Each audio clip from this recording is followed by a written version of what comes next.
Santa gives out gifts, charities give back to their communities, and your computer might give out too. These all mean very different things. And on today's episode, you'll learn why. Welcome back to the Learn English podcast, the podcast teaching English in context so you can learn naturally. It is almost the end of 2025. It is already December and Christmas is almost upon us. Christmas means giving out presents, giving gifts out to other people. And because you have that gift giving experience here in the US, you hear a lot of phrasal verbs with the word give in them. So, in today's episode, that's what I want to explore. I want to talk about some of the most common phrasal verbs you'll hear during the month of December here in the United States, but also what they might also mean when you hear them at different times of the year, maybe when you're not talking about gift giving.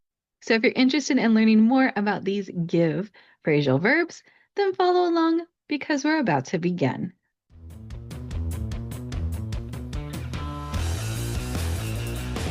Before we get started, I want to remind you to look at the description of this podcast episode. There you will find the list of the words and phrases that I use, especially these phrasal verbs. That way you can take this list, study it, and build your English vocabulary. Now let's talk about these phrasal verbs. Like I said, all of them are going to have give in them because we do have this really large exchange of gifts in the United States during the month of December. Here in the US, we give gifts to family members, friends, coworkers, neighbors, people who provide service for us. There's this huge gift exchange culture and experience that occurs in the month of December. So the first phrasal verb that we are going to talk about is to give to. This is what you say when you are giving a gift to someone. It's specifying who you are giving that gift to. For example, I hear this a lot when I am going shopping with my mom. She will talk about someone that she needs to buy a gift for, and she might say, I need to give a gift to your cousin, so I need to find something that he likes. That's an example that you might hear. Someone saying that they need to find a gift or buy a gift or maybe even make a gift for a particular person. You will hear that phrase give to. I need to give a gift to someone. You'll also hear this when people are passing out gifts on either Christmas Eve or Christmas morning when people exchange gifts with each other. You will hear this that a particular present was given to someone. I'm giving this gift to my daughter. I'm giving this gift to my husband. I'm giving this gift to whomever. That is one of the ways that you'll hear this phrasal verb. You'll also hear this phrasal verb when someone is donating to charity. During the holiday season, during the Christmas season, there is a big push, a big feeling that you should be giving money to charity, that you should be helping people who are in need. And you do hear this phrasal verb, give to, in that context. People will say that they're going to give to a particular charity. I'm going to give some money to a dog rescue. I'm going to give some money to cancer research. I'm going to give items to the local homeless shelter. Those are all examples, sentences that you might hear or things that you could say when you are using this phrasal verb. Now, our next phrasal verb is give out. Give out is a thing that you will hear at this time of year because in the Christmas mythology, you have Santa Claus. Santa Claus is this mythical person who apparently lives in the North Pole, the northern part of the planet Earth. He has a list of all the good and bad children, and to all the good kids, he gives out gifts. So you will hear this phrasal verb give out because Santa Claus gives out gifts to all the good children. In this case, what give out is referring to is to distribute something. Santa Claus gives out gifts, which means that he distributes gifts to children. You can also hear it in different contexts. Let's say that you work for a charity and that charity is providing food and water to a part of the earth where people are really struggling, where they don't have enough food or water. You can say that the charity is giving out food and water and supplies to these people who are in need. Again, it just means distribute. It means that you are distributing food and water. And this can work for any type of distribution. Let's say you play a video game, and because of the holiday season, the distributors of that video game, the developers of that game are providing the players with a free item. You can say that they're giving out that particular item to the players. Or if you are at work and your work has a bonus that they provide to their workers at the end of the year, you can say that the company is giving out the yearly bonus. All of those are appropriate ways to use this phrasal verb because that just means they are distributing something. For the second meaning, I'm going to provide you with a sentence and just see if you can tell what I mean by this. I am recording this podcast episode on my computer, and I tell you that my computer gave out. Think about that sentence because we know we're not talking about a gift. My computer is not distributing anything. But I can say that my computer gave out. And in this case, this second meaning for give out is very different from the first. What it means is that something stopped working or stopped functioning. If I say that my computer gave out, that means that my computer stopped working. My computer died. I need to replace it or at least get it fixed. Another example is with people. For example, if you have someone who is very athletic, who does a lot of sports, maybe they go running every day early in the morning because they like to stay very fit. If they are running and all of a sudden they have leg pain or knee pain and they have to stop running, they might tell you that their knee gave out or their leg gave out, which means that something went wrong. There was some type of injury and they weren't able to continue running because their leg was not functioning the way it normally should. Our next phrasal verb is give back. Give back is another one that you will hear at this time of year because it's most closely associated with charity giving, at least in the month of December. Like I said, there is this whole culture and idea of donating to charity, of helping people who are in need. And that is one of the phrasal verbs that you'll hear with that idea. What this first definition of give back means is that you are helping or you are showing gratitude to someone. For example, let's say that there is a popular sports team in your city, and during the month of December, they have a lot of charity events. They help people who are in need. Usually, those sports teams will say that they are giving back to the community.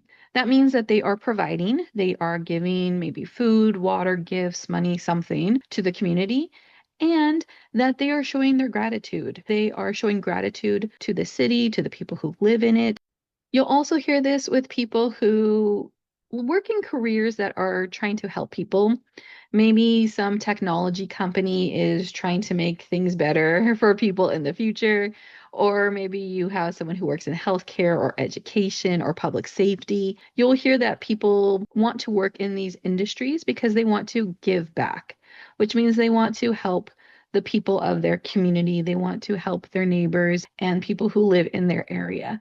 You also hear this with businesses that are maybe trying to have good publicity. They're trying to say that they're going to help people. And so they'll say that they're giving back to their community. They're giving back to the people that support them, which means they are giving them something, trying to help them in some way. The second definition is maybe the more common one when you're not in the month of December, when you're not talking about charity, and that means to return something to its rightful owner. Let's say I am at a business and I need to sign some paperwork, and I take a pen from the desk and I sign the paperwork that I need to sign. But then I put the pen in my pocket and I am about to leave, and then I realize that wasn't my pen.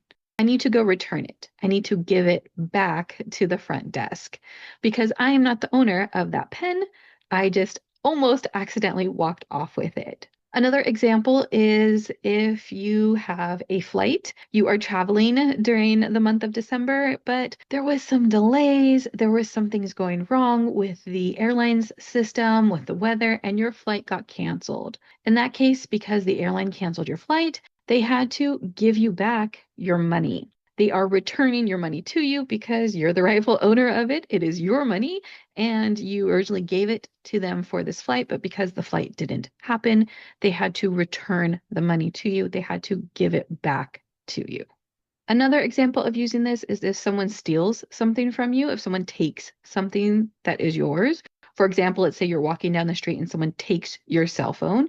You can yell at them to give it back, which means that you're wanting them to return it to you. And hopefully they stop. Hopefully they give it back to you. But that's what this means, is that we're trying to get that returned, trying to get that item back to its rightful owner. And our last phrasal verb is give away. Give away means to give something to someone for free. There is no cost when you have a giveaway. For example, we did that sentence about a video game that has a free item for the players as a gift. In that case, you can say that the item was given out by the developers, or you can say that the item was a giveaway to the players. The item was given away because it was free. You didn't have to pay for it. It was just a gift from the developers to the players. You also hear this a lot, especially with YouTube and social media content creators. A lot of times, these different influencers will have giveaways on their channel. If you comment, if you like, if you repost something, they will enter you in a particular giveaway for a free item from some sponsor. I know I have seen a lot of those videos and posts that people do that are announcing some particular giveaway.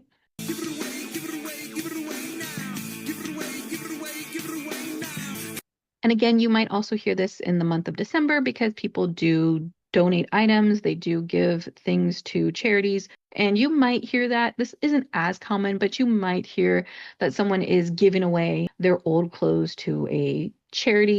Something that you might hear, like I said, not as common when you're talking about donating to charity, but it is a phrasal verb that you might hear. The second definition for this is that you are revealing some secret or some hidden information. Let's say that you bake a cake because you are having a family party. You bake the cake and you put some frosting on it, some chocolate frosting. You have a young child who really wants a piece of cake, but you tell your child you can't have it right now because the party is later and we need this cake for later. But you can have it in a few hours when everyone is here and when we have our party. After you tell your child that, you go, you shower, you get ready for this party. And when you come out, you look at your child and your child has chocolate frosting all over their face. That is a giveaway. That child really wanted that cake. They really wanted a slice of cake. And maybe they were going to lie to you. Maybe they were going to say that they didn't eat it, or they were going to try to hide it in some way and say that they did not eat the cake. But because they forgot to wipe their mouths, because they forgot to hide all of the evidence, they gave away their secret. So you can say the chocolate icing gave away the fact that they ate the cake. But maybe you have a friend or a coworker or someone you know who has a particular behavior they do when they are trying to hide something. Maybe you know someone who's not very good at lying and they act very strange when they try to lie. Maybe they have some weird hand movement. Maybe they have some nervous laugh that they do. Whatever that is, whatever that thing is that they do, that action that they perform that makes you think that they're lying, that makes you think that they aren't telling you the truth, that is that action of giving away that secret information. And the last use of this phrasal verb is the least common. I've only really heard it in one context, and that is to give someone away. Usually, this is during a wedding when the bride and the father of the bride are walking down the aisle to the actual wedding ceremony. You will hear that the father gave away the bride. This is really the only context I can really think of. It is a little weird to me because, like I said, usually when you're talking about giveaway, you're talking about property. So this usage of phrasal verb makes it seem like the bride is the property of the father, which maybe historically is where this comes from, but that is, I would say, the least common use of it, but it is something that you'll hear at weddings. Usually they ask who is giving away the bride, and the person who is walking her down the aisle is the one who says they are doing that. And that's the last definition for this phrasal verb. I hope you enjoyed this episode. I hope you learned a little bit about these phrasal verbs. These are not all the phrasal verbs with give in them, but they are the ones that are the most common to hear during the month of December, during Christmas time here in the United States. And like I said, there's a number of different definitions, so you really will hear these all year round. I have done a number of episodes on phrasal verbs. I will leave a link. Like I said, I know phrasal verbs are very confusing for students. I've had a lot of students say that they struggle with them. So I've been trying to do these episodes to help build your English vocabulary and really help you hear these different phrasal verbs in different contexts. The more that you are exposed to them, the more examples that you see, the easier it gets to understand what they mean and how to use them yourself. A reminder to look at the description of this podcast episode so you can get that vocabulary list with these phrasal verbs in them. You can study them and really start to build your English vocabulary. If you liked this episode, please let me know. Leave a comment. Tell me if you want me to continue talking about phrasal verbs or if there's other topics that you would want me to discuss and to do episodes on in the future. If the podcast is helping you learn English, if you're enjoying it overall, please consider leaving us a rating on whatever app you are using to listen to this podcast on. You can tell a friend, tell a family member, tell someone who is learning English so we can continue to grow our audience. You can follow us on social media at Learn English Pod. The website is learnenglishpod.com. And remember to like and subscribe so you don't miss our next episode when it comes out next week. Until then, keep learning English.